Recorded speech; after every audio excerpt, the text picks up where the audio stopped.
France Inter, franceinter.com. Pour ceux qui nous questionnent, Sylvie et moi, sur notre lien de parenté, sachez que je n'ai rien, mais rien à voir avec cette gentille laborieuse. Pour m'imaginer, moi, Alexandra Cook, imaginez tout simplement votre idéal. Je suis polymorphe et ce soir, pour l'émission, je me dématérialise carrément pour parler de fantômes. Laissons enfermé dans sa chambre, à double tour, c'est pour son bien, mon binôme du monde des vivants pour flotter ce soir dans le monde des fantômes de fiction. Comme l'a écrit William Blake, croire qu'une chose est vraie finit par la rendre vraie. Alors, question pour vous, croyez-vous aux fantômes ? Purple in the morning, blue in the afternoon, orange in the evening. Just like that, 1, 2, 3, 4. La nuit comme si, Sylvie Larocca, Alexandra Cook. Esprit, spectre, poltergeist vous effraie ou vous amuse. L'idée de savoir si les fantômes existent vraiment hante peut-être votre esprit. I love you too. Mais si tu m'aimes toujours, disparu de l'au-delà, tape au moins 3 fois. Partir à la découverte des fantômes vous excite, mais vous n'osez pas, non pas par peur des spectres eux-mêmes, mais des qu'en dira-t-on parfois beaucoup plus effrayants. I'm going to be on television. Ce soir, balayez vos principes et vos craintes ridicules. Chassez vos propres fantômes pour mieux découvrir les autres. Purple in the morning. Chouette, fantômes. Et chouette, ce soir, on parle de fantômes. Ces derniers, comme la chouette, effraient. Ouh, le jeu de mots qui fait peur. Ce soir, comme à notre habitude dans la nuit comme si, nous allons partir sur le terrain de la fiction pour trouver des explications à votre appréhension. Parce que moi, je n'ai peur de rien. Et puis, nous irons sur le terrain, tout court, avec un véritable chasseur de fantômes. En France, croire aux fantômes, c'est un petit peu croire au Père Noël. Sauf qu'on dirait de vous que vous êtes plutôt illuminé que naïf. Néanmoins, il existe un institut métaphysique international qui réunit des spécialistes des phénomènes paranormaux qui laissent la plupart d'entre vous sceptiques.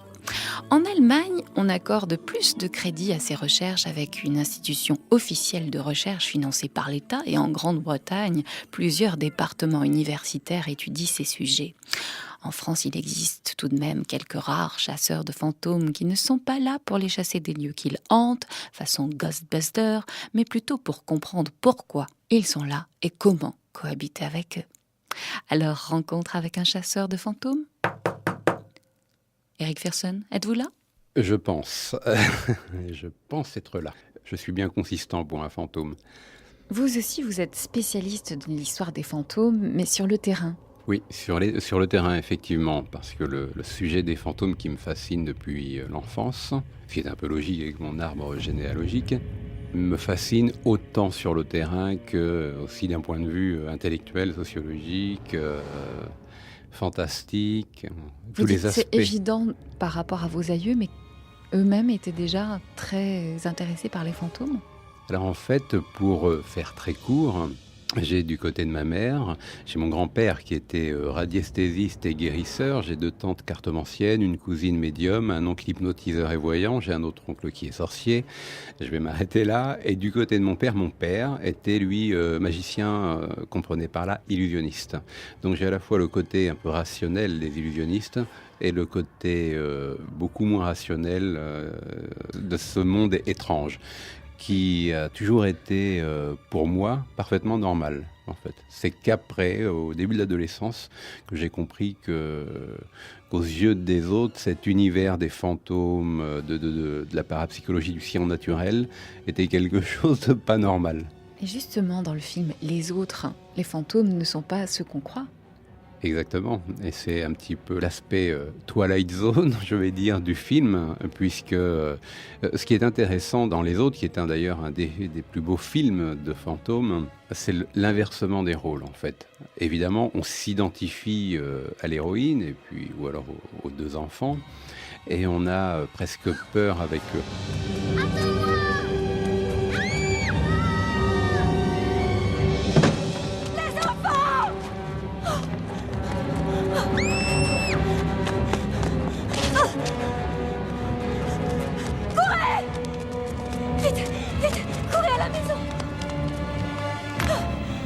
Ce qui effraie, mais on ne le sait pas avant d'avoir vu la fin du film, ce sont les vivants.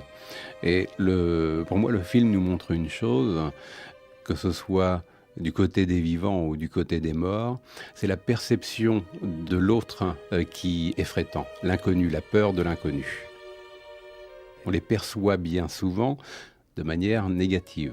Toute ma carrière, entre guillemets, de chasseur de fantômes, et puis avec la correspondance que j'ai avec les spécialistes anglo-saxons ou non du sujet, il y a une infime minorité de fantômes méchants, démoniaques, négatifs.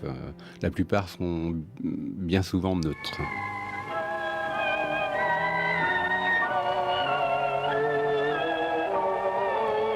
Tribunal des fantômes. Pourquoi es-tu toujours aussi gentil avec tout le monde? Tu devrais faire comme tous les bons fantômes qui passent leur temps à hanter les châteaux en secouant des chaînes pour faire peur aux gens. Moi, ce que je veux, c'est être l'ami de tout le monde, vous comprenez? C'est tellement agréable de compter sur des amis. Messieurs, la situation est claire et simple. Je pense que vous n'avez plus de doute au sujet de Casper, puisqu'il a décidé de ne pas faire partie du groupe des fantômes qui font peur. Nous agirons en conséquence. Messieurs les fantômes, je vous prie de délibérer. J'attends votre verdict, coupable ou non coupable. Casper est coupable. Il n'observe pas nos lois, ce qui est très grave, et ça nous l'admettrons jamais. C'est bien ce que je pensais. Les jurés ont eu raison de te déclarer coupable. Tu ne feras plus partie du club. Si je devais les classifier malveillants ou bienveillants, en grande majorité, ils sont plutôt bienveillants. Alors qu'au cinéma, on les montre plutôt méchants. Et oui, évidemment, puisqu'ils représentent l'inconnu. Et l'inconnu, évidemment, fait peur. Il y en a quelques-uns quand même qui sont gentils. Il y a Casper, il y a Ghost, le film de Ghost avec Demi Moore et Patrick Swayze. Le regretter, lui-même fantôme aujourd'hui peut-être réellement. Tout à fait. Vous pouvez m'entendre? Ça, vous ne m'entendez pas? Je peux pas y croire. M'entendre quoi? Écoutez, je m'appelle Sam Wheat. Écoutez, vous m'entendez? Sam Wheat, dites mon nom, dites-le. Dites mon nom. Sam Wheat. Nom de Dieu. On peut citer dans les fantômes gentils, bien que ce soit à la limite, je prends le film de Night Shyamalan, Sixième Sens. Encore une fois, on est effrayé, mais finalement, leur manifestation est plutôt, après coup, sympathique. Est-ce que tu sais ce que veut dire Yo no quiero morir? C'est de l'espagnol, ça veut dire je ne veux pas mourir. Qu'est-ce qu'ils veulent, à ton avis, ces fantômes, quand ils te parlent?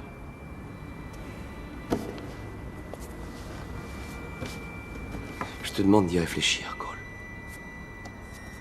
Je te demande de bien y réfléchir. Il réclame de l'aide. Oui, voilà. C'est ce que je pense aussi. Ils réclament de l'aide, même ceux qui sont agressifs. Et je crois savoir ce qu'il faut faire pour les faire partir. Quoi? Les écouter. Alors parlez-nous de ces rencontres. À quoi ça ressemble un fantôme et qu'est-ce qu'un fantôme? Alors, tout d'abord, il faut définir ce qu'est un fantôme, parce qu'il est évident que si on ouvre l'encyclopédie ou le dictionnaire, le fantôme est logiquement, ou en tout cas selon la perception de chacun, l'esprit d'un défunt. Ce qui n'est pas forcément le cas. Et dans la majorité des cas, ça n'est pas le cas. Dans la majorité des cas, c'est ce que l'on appelle des hantises résiduelles, c'est-à-dire que c'est une énergie qui est diffusée par la matière, donc dans ce fameux lieu hanté, et qui se trouve restituée sous forme d'images, de sons ou parfois d'odeurs, et qui répète ad vitam aeternam le même chemin, ou en tout cas les mêmes mouvements, jusqu'à disparaître dans le temps, au fur et à mesure, s'effacer progressivement. D'où d'ailleurs l'image du fantôme semi-transparent que l'on a. En fait, c'est pas un fantôme qui est très jeune, c'est un fantôme un peu vieux, vous voyez, qui a tendance à disparaître avec le temps. Objet mal identifié, mais la chose a paru sympathique. Le fantôme est un adulte, couleur blanc transparent. À vue d'œil, il mesure 2 pieds 3 pouces. Je suis aux aguets 8 heures par jour. Je referai un rapport si je vois autre chose, amical ou autre. D'où la représentation qu'on en a faite au cinéma. Exactement. Tout Mais à fait. on utilise aussi des draps pour symboliser. Oui, alors les ça, fantômes. surtout dans les fictions, on va dire gentillettes, Oui. entre guillemets, parce qu'évidemment, c'est l'archétype du fantôme. Et puis le drap n'est pas un simple drap, évidemment, c'est un sphère. Hein, c'est le dernier vêtement dans lequel on nous mettait les enveloppe. morts. Et donc, comme ils reviennent avec normalement leur dernier vêtement porté, d'où cette image du suaire, du drap en fait, et puis parfois aussi du boulet. Mais là on est dans le Casper plutôt, je dirais. Je pense que les fantômes gentils sont là pour habituer les futurs adultes à mieux apprécier les fantômes après. Moi, je les ressens, je les entends, je sens leur présence. De les voir visuellement, c'est ce que l'on appelle le Saint Graal, en fait, du chasseur de fantômes. Ceci est un document exceptionnel, enregistré la nuit du 8 au 9 août 1984 dans la salle des pendus au château de Vos, dans l'Allier. Vas-y. Oh oui. Vous l'avez vu là? Ah oui. Oh merde alors.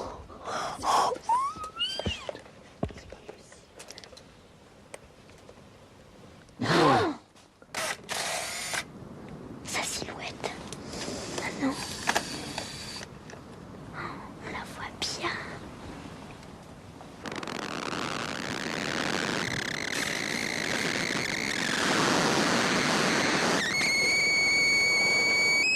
Analyse du son effectuée par la maintenance de Radio France. Fréquence 2 kHz. Niveau croissant. Signal décharge d'un condensateur. Seule hypothèse possible selon les données du constructeur, micro exposé à un taux d'humidité très élevé du type jet de vapeur, le micro aurait dû tomber en panne, ce qui n'est pas le cas.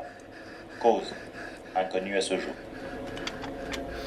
Par contre, sur tous les témoignages que j'ai récoltés, la plupart sont de manière diffuse, lumineuse, presque blanchâtre. Par contre, il y a d'autres témoignages où effectivement il y a des couleurs, mais plus les couleurs sont vives, entre guillemets, plus le fantôme est jeune. Enfin, dans sa vie de fantôme est assez récente, si je puis dire.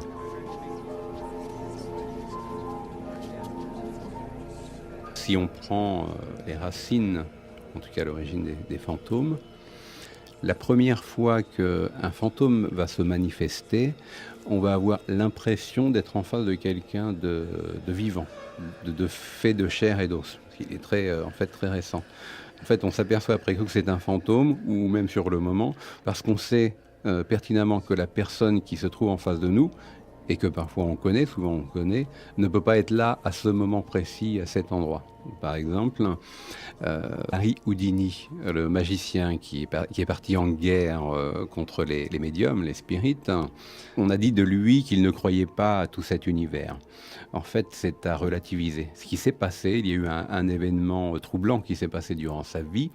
Il partait en Europe par bateau pour une journée. Et durant la traversée, en pleine nuit, il se réveille et il voit au pied de son lit sa mère. C'était pas possible, elle pouvait pas être là puisqu'elle était aux États-Unis. Et le lendemain, par télégramme, il apprend que sa mère est décédée à l'instant même où il l'a vue. Et à partir de là, il a essayé d'entrer en communication par l'intermédiaire de médiums, parce qu'à l'époque c'était la grande mode, de rentrer en communication avec sa mère. Malheureusement, il est tombé sur une médium peu scrupuleuse. Houdini avait un très fort ego, il n'a pas supporté d'être berné de la sorte, et il a lancé sa fameuse croisade contre les spirites et le monde du surnaturel en général. Quand ce type de fantôme apparaît à un proche, ou en tout cas à quelqu'un de la famille, c'est ce que l'on appelle des apparitions de crise. Ça veut dire quoi ? Ça veut dire qu'en règle générale, la personne, celle qui représente le fantôme, meurt à ce moment-là, la vision, ou juste peu de temps avant. Quand je dis peu de temps avant, c'est peut-être une nuit, ou alors peu de temps après, dans les 3-4 jours qui suivent. C'est effrayant, vos histoires. Mais ces fantômes ne sont pas là pour effrayer. D'ailleurs, la plupart des témoignages, la plupart des personnes qui ont eu en face d'eux ce type d'apparition se sont plutôt sentis sereins, ou plutôt rassurés en tout cas. Et en fait, c'est paradoxal, il y a les deux sentiments qui se côtoient.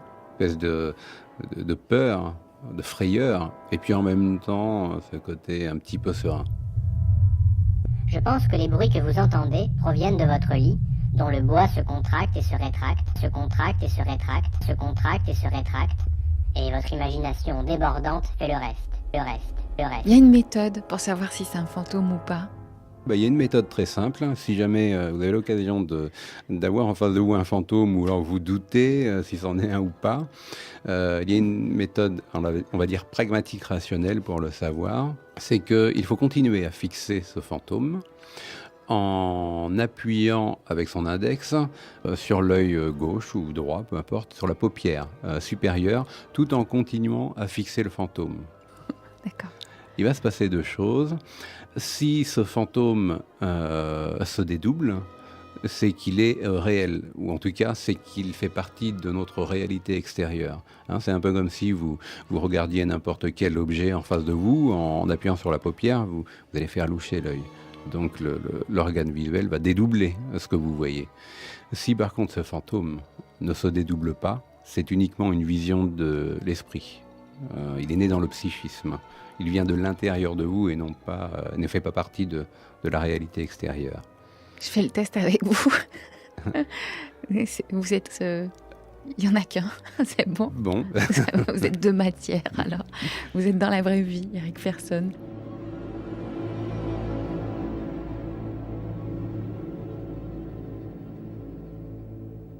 Il a un matériel très précis, le chasseur de fantômes. Parlons-en, justement. Eh bien, il a effectivement un matériel bien précis, là pour le coup scientifique, là on est vraiment dans le rationnel. C'est quoi ? La première chose, c'est de se munir d'un détecteur de champs électromagnétiques, parce qu'on sait que les fantômes ont la capacité de changer les champs électromagnétiques. Donc là, on va voir la présence grâce à cet appareil. Alors, on ne peut pas dire que c'est un fantôme, mais on peut dire en tout cas qu'il y a quelque chose d'anormal qui se passe.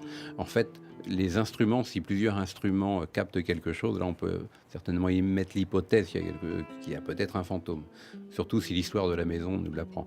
Donc il y a ce fameux ce détecteur de champ électromagnétique, sinon un thermomètre, très important, parce que la température chute brutalement. En fait. Et grâce à ce thermomètre laser, c'est un thermomètre assez spécifique, un thermomètre infrarouge à visée laser, je peux prendre la température à un point bien précis. Une espèce de petit rayon laser, je scanne la pièce et s'il y a effectivement quelque chose qui passe dans le rayon, je vais le savoir tout de suite et je vais savoir sur le cadran, par les chiffres, de combien la température a baissé. Le monde des ténèbres s'intéresse particulièrement à l'appartement d'une famille belge. Le commissaire de police chargé de l'enquête finit par croire aux esprits frappeurs. Depuis quelque temps, un esprit frappeur semble avoir élu domicile dans l'appartement d'un jeune couple, les Legrand, et plus particulièrement dans la chambre de leur bébé de 14 mois. Le commissaire de police chargé de l'enquête commence à y perdre son belge. Son esprit cartésien est soumis à rude épreuve. Yvon Thomas, c'est son nom, a en effet tenté une expérience dont le résultat l'a laissé perplexe. C'est ce qu'il a expliqué à notre correspondant Quentin Dickinson. Ce sont des faits vraiment irréels. Nous avons cru que l'enfant pouvait agir dans son lit, c'est-à-dire l'enfant étant couché, bouger dans le lit et le lit heurtait les murs de la chambre. Nous avons donc dégagé le lit du mur de 25-30 cm.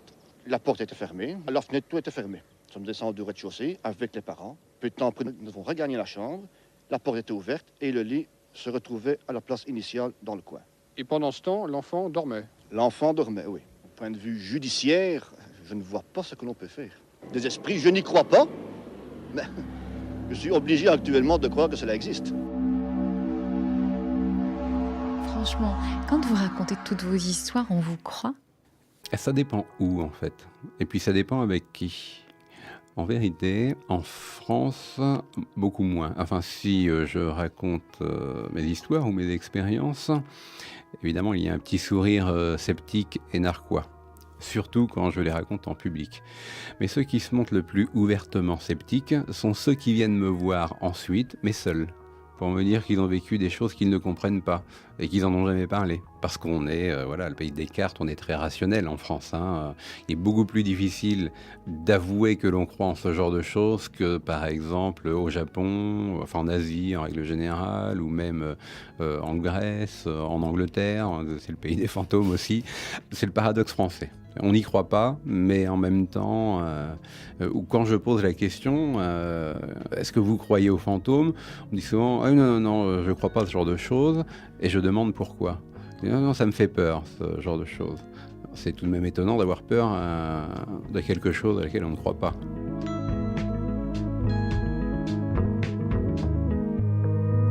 Je vous laisse sur cette réflexion. Merci à Maïté Adam à la réalisation ce soir, assistée de Claire Destacan, à Jean-Baptiste Audibert pour sa programmation musicale, à Amélie Briand-Lejeune et Géraldine Biasotto pour les recherches sonores, et puis à Arnaud Chapat à la technique cette nuit. Vos messages, c'est bien sûr sur notre site, La Nuit comme si, sur le franceinter.com. La Nuit comme si, c'est terminé. C'est comme ça. À vendredi prochain.